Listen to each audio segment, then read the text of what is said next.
This is the story of an explosion that killed a battleship's gun crew during a Cold War exercise. The USS Iowa was a World War II battleship, decommissioned and then recommissioned decades later for a Cold War fleet buildup. Shipyard workers at Ingalls Shipbuilding refitted her superstructure and gun systems before she rejoined the fleet. Crews were thin and inexperienced. One gunner's mate later described the strain of running 16-inch guns shorthand. Off Veeks Island, Turret 1 test-fired experimental powder charges meant to extend the gun's range. The program used a non-standard powder called D-846, packed differently than any charge ever fired before. One gunner later claimed a shell from these tests traveled 40 kilometers, a record for the 16-inch gun. Not everyone aboard felt comfortable with the powder experiments running on the ship's guns before the accident.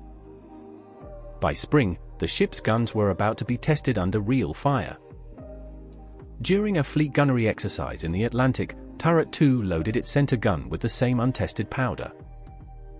Iowa was steaming far out in the Atlantic, roughly 480 kilometers northeast of Puerto Rico. Inside the turret, something was already wrong before the guns fired. Turret 1, visible behind, was still clearing a misfire of its own left gun. Moments later, the turret officer reported trouble loading the center gun. Seconds after, the center gun exploded, filling the turret with fire. A fireball tore through the turret at 2,000 feet per second, far faster than any crewman could react. Flame swept down into the powder handling rooms below, trapping the men working there. Iowa returned to port under an honor guard, her crew lining the rails in silence. It took 90 minutes for damage control teams to put the turret fire out. President Bush attended the memorial service held for the crew lost in the turret. Families gathered before a plaque naming every sailor killed in the explosion. What followed was a Navy investigation that searched for someone to blame.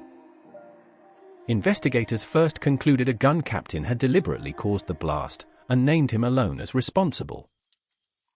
Surviving crewmates were called before the press to answer for the sabotage theory. Investigators pressured witnesses who raised the earlier powder tests as a cause.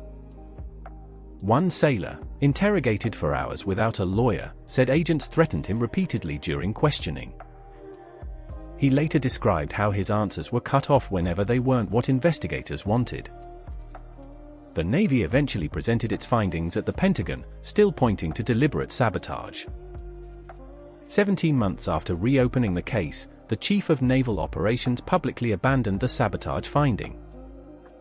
An independent physicist spent 50 hours on a supercomputer testing how the powder could ignite by accident. The investigation cost the Navy $25 million. A court later dismissed a lawsuit seeking far more. At the outset, the Navy's investigator had promised the families a full accounting of what happened.